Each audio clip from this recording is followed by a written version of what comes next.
consolateur, Saint-Esprit révélateur, comme une nouvelle vague qui nous conduit vers les ciels, soufflez, Esprit, dans nos vies, dans nos maisons, soufflez, Sainteté. Dans la vie de nos enfants, soufflez, Esprit.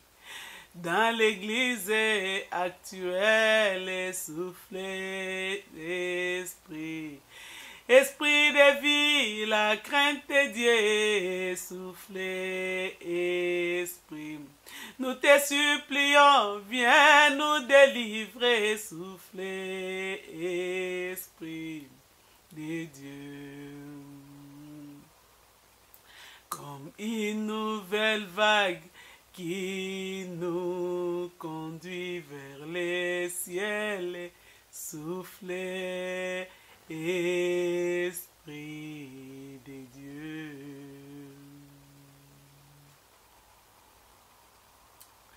Saint-Esprit de Dieu, telle est notre prière. Nous voulons que, comme une nouvelle élan, comme une nouvelle vague qui conduit au ciel, cher Saint-Esprit, conduis-nous, dirige-nous, délivre-nous du monde et de l'esprit du monde. Donne-nous la compréhension digne de l'enlèvement et de l'éternité dans la félicité avec le Seigneur Jésus. Nous te bénissons pour ce moment que tu me disposes pour ouvrir ma bouche, pour parler de la part du Seigneur. Que ça ne soit pas ma bouche, ô Dieu Saint-Esprit, parle au travers moi. Sois au contrôle de tout, dirige tout. Atteins le but par lequel le Saint-Esprit, cette parole est sortie dans ma bouche pour aller ramener les femmes à la délivrance de toutes les accessoires de Jézabel et de toutes conduites de Jézabel. Au nom tout-puissant de Jésus-Christ, que nous renversons tous les plans de l'ennemi et nous proclamons en ce moment, seul Jésus-Christ Seigneur, à la gloire de Dieu le Père, assis à la droite de Dieu, qu'il tire toute la gloire qui lui convient, le Sauveur de nos âmes, notre Seigneur, notre Sauveur, le bon berger qui nous conduit dans les bons pâturages. Merci Seigneur Jésus. Amen, amen, amen, bien-aimés. Nous voici encore dans ce thème que vous venez de lire. La femme moderne et ses propagandes. Femme moderne et ses propagandes. Avant d'entamer ce thème, nous commençons d'abord par l'introduction, à rappeler que nous sommes dans un sujet que le Seigneur lui-même nous a donné à aborder entre nous les femmes pour connaître la volonté de Dieu. La volonté de Dieu est dans sa parole, dans la Bible, mais c'est lui-même qui permet à ce que j'aborde ce sujet, femme moderne, et ce sujet femme moderne, nous allons la traverser. Nous allons les traverser au travers les Écritures, pour sonder les Écritures, pour connaître quelle est la volonté de Dieu pour nous les femmes modernes, pour nous les femmes actuelles, pour nous les femmes qui se préparent à l'enlèvement, pour nous les femmes qui attendent l'époux, pour nous les femmes actuelles dans les églises. Soyez bénis. Ma sœur, toi qui se disposes pour me suivre, tu es la bénie de l'Éternel.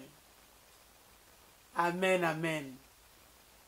Par l'introduction, nous avons parlé femme moderne c'est la femme qui s'est transformée à l'image de l'évolution, de la rébellion, de la Révolution française. Donc la femme moderne est la fille de la révolte et de la rébellion de la Révolution française qui continue ce fruit jusqu'à présent. Cela ne veut pas dire que la femme moderne a commencé à la Révolution française. Pour nous, nous pouvons dire que c'est vraiment cette mouvance-là qui nous entraîne aujourd'hui. Mais si, comme nous avons notre thème là, nous allons voir aussi à l'Ancien Testament les femmes modernes qui ont influencé aussi leur époque. Quand nous sommes en train de parler des femmes modernes, il n'y en avait pas seulement depuis la Révolution française. La femme moderne a commencé depuis le jardin d'Éden. Quand Ève avait désobéi à la volonté de Dieu, il a préféré suivre les conseils des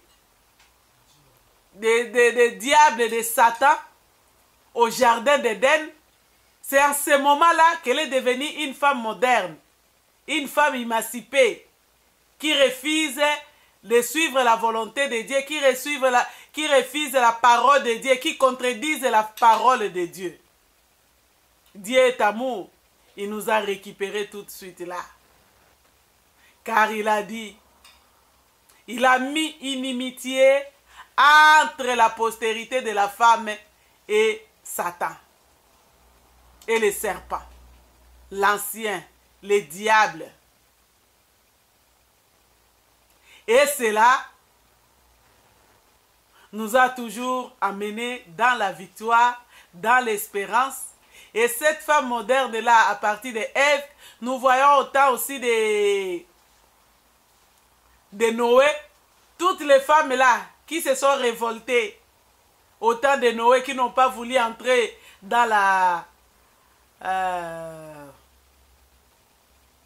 l'arche de Noé. Donc toutes les femmes-là qui se sont révoltées, qui ne sont pas entrées dans l'arche de Noé, c'est aussi des femmes modernes qui se sont révoltées et qui se sont opposées à la volonté de Dieu, à la parole de Dieu. Elles sont périr avec les maris, avec les hommes. Nous voyons autant de Lot. Les femmes modernes étaient là aussi. Nous voyons autant de Samson. Des femmes modernes étaient là aussi comme Dalida et d'autres. Nous voyons autant d'Élie.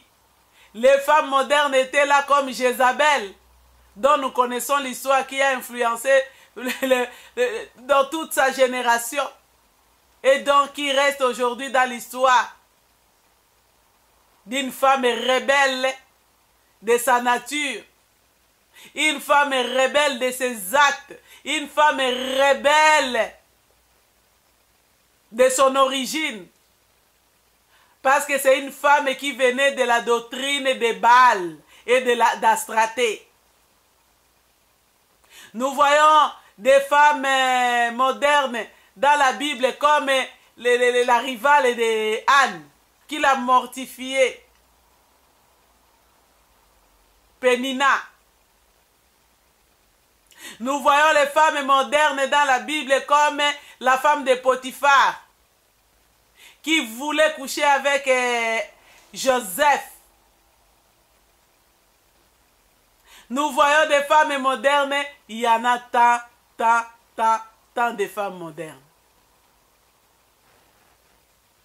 Alléluia. Et la fois passée, nous avons vu la femme moderne et l'esprit d'égarement.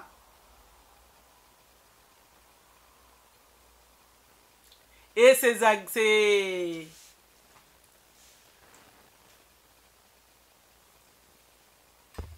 Oui, bien-aimés. Donc, comme je disais, nous avons commencé par l'introduction. Nous sommes allés au deuxième point, femmes modernes au siècle présent. Donc là, nous trouvons des femmes modernes dans toutes les églises. Nous étions là, femmes modernes. Troisième point, nous avons abordé les femmes modernes et ces mouvements d'égarement. Nous avons vu comment les mouvements d'égarement nous entraînent parfois loin de la volonté de Dieu. On se retrouve dans des mouvements sans se poser des questions. Parce qu'il peut arriver, l'enlèvement, nous ne connaissons ni le jour. Même la mort, nous ne connaissons ni le jour. Il peut arriver soit la mort, soit l'enlèvement. Les deux, nous ne connaissons ni le jour ni l'heure. Ça peut nous surprendre dans des mouvements comme ça. Et quel sera notre sort? Parce que nous ne nous trouvons pas à un bon endroit, à un bon moment, et pas même dans la volonté de Dieu. Dans un mouvement d'égarement.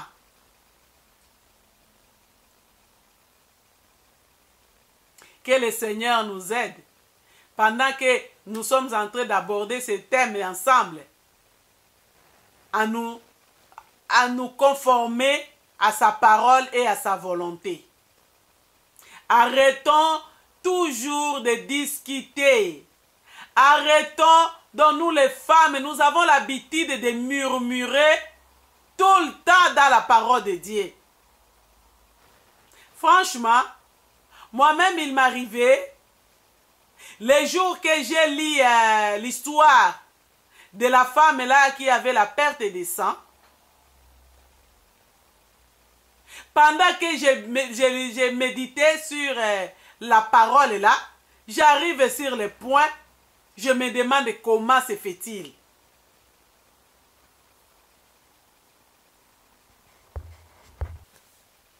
Pendant que j'étais en train de méditer, moi je dis Seigneur, comment se fait-il? 12 ans de perte de sang. Comment est-ce possible? Comment cette femme vivait? J'ai commencé, parce que j'étais dans la méditation. Dans la méditation, on se pose des questions. Bien-aimé, quelques jours plus tard, le Seigneur a permis que je fasse l'expérience de cette femme-là. Je ne me suis pas rendu compte. Parce qu'au début, c'était, je ne sais pas, quels 4 jours ou bien, je ne sais pas si c'était passé 2 jours ou 3 jours, mais c'était quelques jours, je peux dire. C'était moins d'une semaine.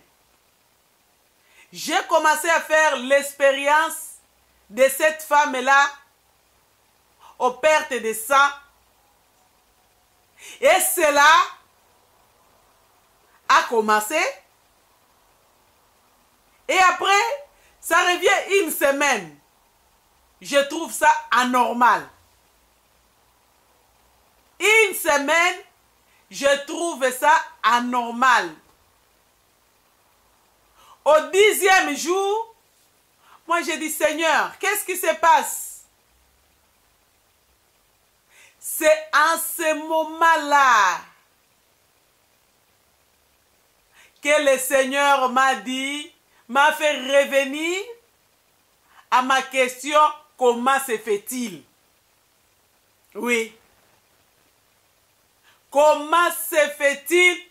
Directement, je me suis repenti. Moi, je dis, Seigneur, c'était trop dur. Je ne saurais pas. Pardonne-moi, Seigneur. Et tout était revenu à la normale. J'ai fait cette expérience, ça devait faire 2 semaines. Mais je voyais vraiment que c'était affreux. Et cette femme-là, c'était 12 ans. Donc, parfois, quand on lit la parole, on murmure, on se pose des questions. Et comme moi, je pose souvent au Seigneur beaucoup de questions. Et je fais beaucoup d'expériences de la Bible aussi. Le Seigneur le permet parce que je lui pose beaucoup de questions en fonction de sa parole.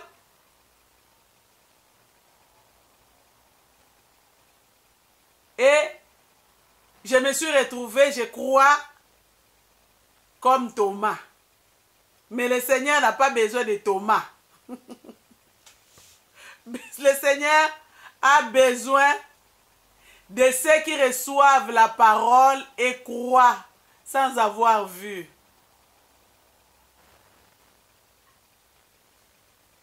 Et qui restent dans l'espérance de l'accomplissement de ce que le Seigneur a dit ou de ainsi dit l'Éternel.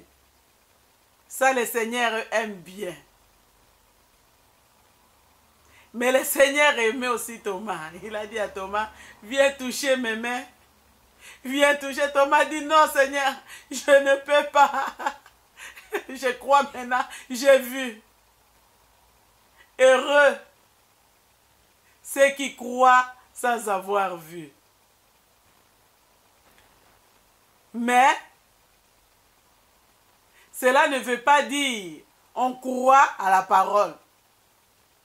Et en quelle parole? À la Bible. Et la Bible, quand je le dis, je fais l'expérience que le Seigneur, que j'ai fait avec le Seigneur. Bien-aimé, le Seigneur m'a dit, j'ai eu cette grâce. Même si les gens ne me croient pas, mais moi-même je me crois que j'ai vu le Seigneur. Comme les disciples d'Emmaüs, le Seigneur m'a visité en chair dans ma maison. C'est une expérience que j'ai reçue de la part du Seigneur. Cela ne veut pas dire que avec cette expérience que le Seigneur m'a accordée, que ma place dans le royaume des cieux est assurée. Non. Il fait grâce à qui il veut. Il m'a fait grâce. Et dans cette grâce, dans cette expérience, le Seigneur éternel m'a dit, la Bible, ce n'est pas le Nouveau Testament. La Bible, ce n'est pas l'Ancien Testament. La Bible, c'est l'Ancien et Nouveau Testament avec tout son contenu. Toute écriture qui est là-dedans est inspirée de Dieu. De la jeunesse bien-aimée, ça donc je le dirai toujours, c'est de la jeunesse.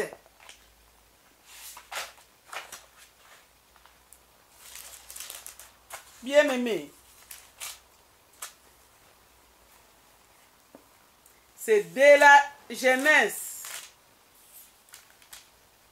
Donc, la Bible, c'est l'Ancien Testament. La Bible, c'est le Nouveau Testament.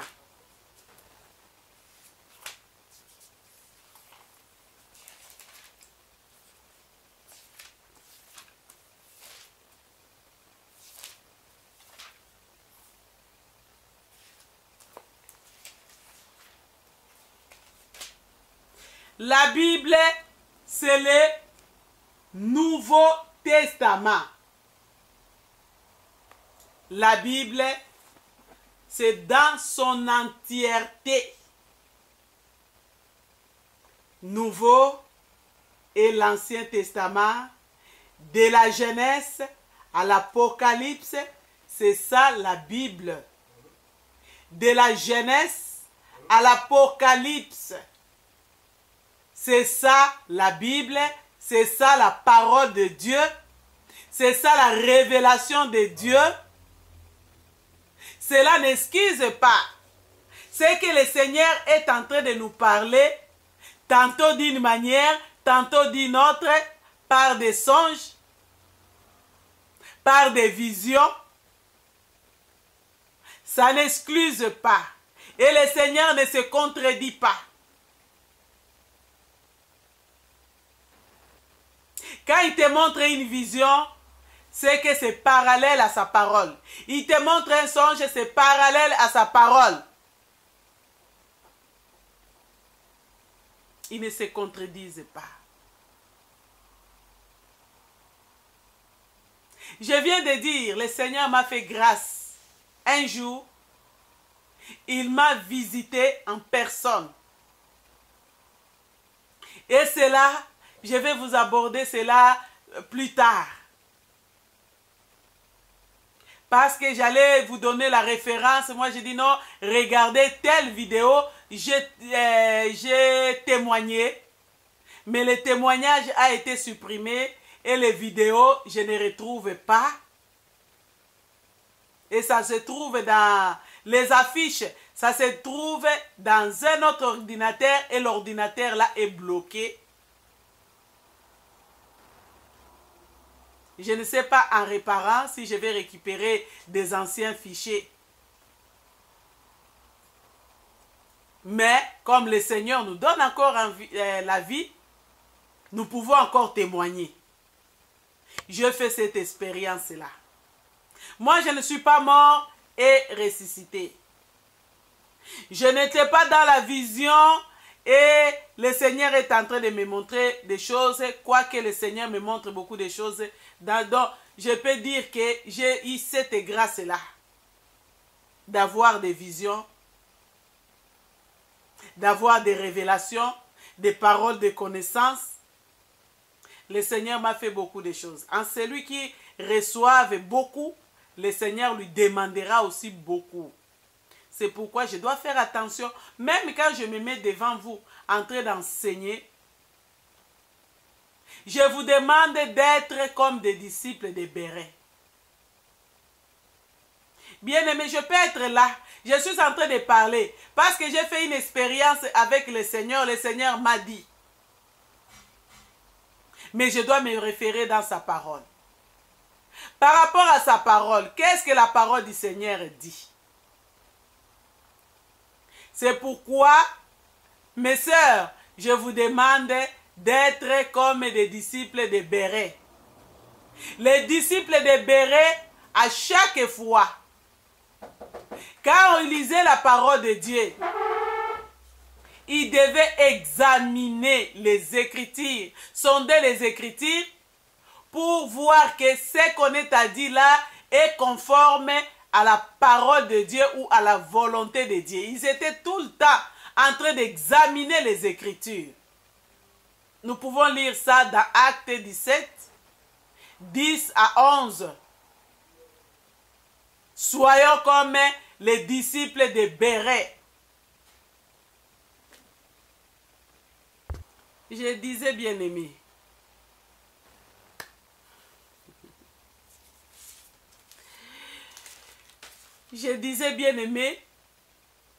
soyons comme les disciples de Béret.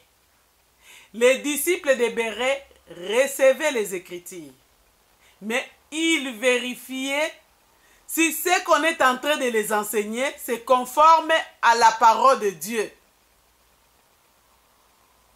Ils étaient différents des disciples de Thessalonique. Parce que les disciples de Thessalonique, ils étaient des disciples qui murmurent.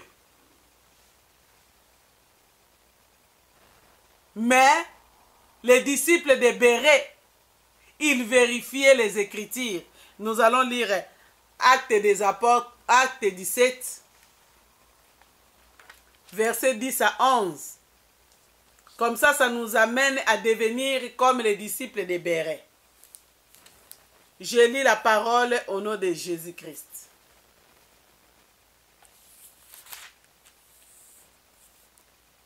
Verset 10 nous dit ceci. Aussitôt, les frères envoyèrent Paul et Silas de nuit à Béret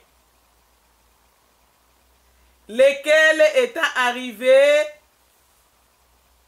entrèrent dans la synagogue des Juifs.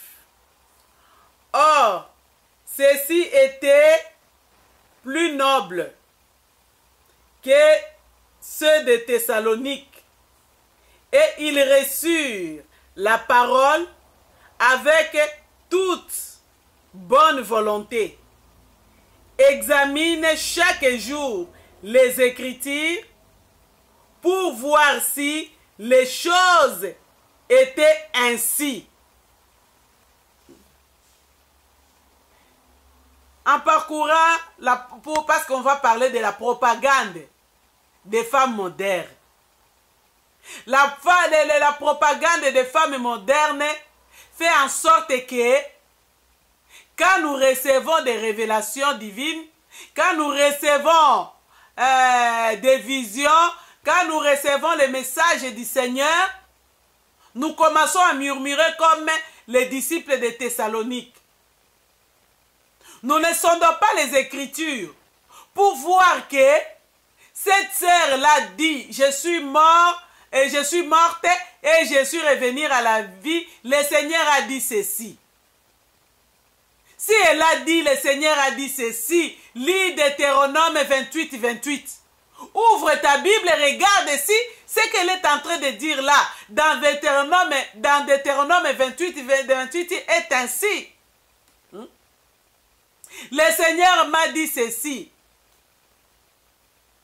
Dis et tu lis la parole si c'est ainsi ou pas. Arrêtons de murmurer parce qu'en murmurant, nous sommes comme Ananias et Saphira. Nous risquons d'aller pécher contre le Saint-Esprit. Le Saint-Esprit dit ceci par la bouche de la sœur ou du frère ou de tel, et nous nous opposons, nous disons non, ça c'est l'esprit de Belzéboul qui est en train de proclamer ces choses sans sonder les Écritures, sans voir dans les Écritures comme Acte 17, 11 vient nous dire si c'est ainsi ou pas. Je vais aider à une sœur. Quand on te parle de maquillage, même si tu aimes trop le maquillage, lis d'abord la référence des versets qu'on te donne et demande au Saint-Esprit de te dire. Ne t'oppose pas, tu risques d'être parmi ceux qui sont en train de s'opposer contre le Saint-Esprit. Ma sœur, si on est en train de parler sur les pantalons, l'habillement d'homme, sur la femme mauvaise, rentre dans la Bible. Est-ce que nous irons enlever ces versets-là qui dit que l'homme et la femme ne portera pas d'habillement d'homme? Et en plus, les pantalons, c'est indécent. Mais la Bible nous dit que nous devons nous habiller d'une façon décente.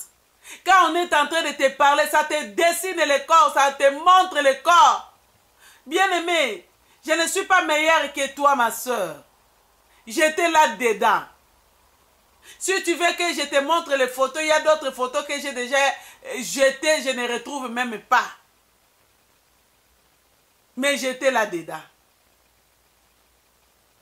Ce n'était pas aussi facile pour moi d'abandonner du coup. Mais ce que je trouve grâce aujourd'hui, j'ai béni le Seigneur parce que tout cela ne m'a pas surpris par la mort. Tout cela ne m'a pas surpris par l'enlèvement. Tu n'auras pas la même grâce que moi. Aujourd'hui, si tu attends sa voix, n'endurcissez pas ton cœur, n'endurcis pas ton cœur, ma soeur, n'endurcis pas ton cœur. Dépouillons-nous tout simplement. Dépouillons-nous, dépouillons-nous. Parce que la propagande des femmes modernes,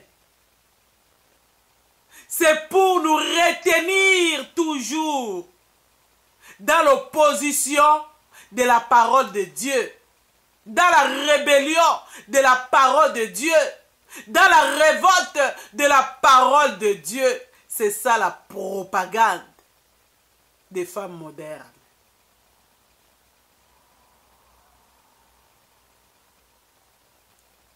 J'entre dans les sujets. Je commence déjà j'étais déjà dans un autre chemin, et dans une autre voie, dans un autre message, mais maintenant là, dans un autre message, maintenant là, je retourne dans le message d'aujourd'hui, le message du jour. Femme moderne et ses propagandes. Mais ce que je voulais qu'on retienne, soyons comme des disciples de Béret, vérifions si ma sœur Evelyne est en train de nous dire là, c'est vrai ou c'est faux. Est-ce que la parole de Dieu dit ainsi ou non?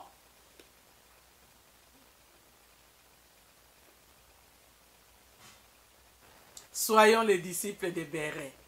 Et nous entrons dans notre message du jour.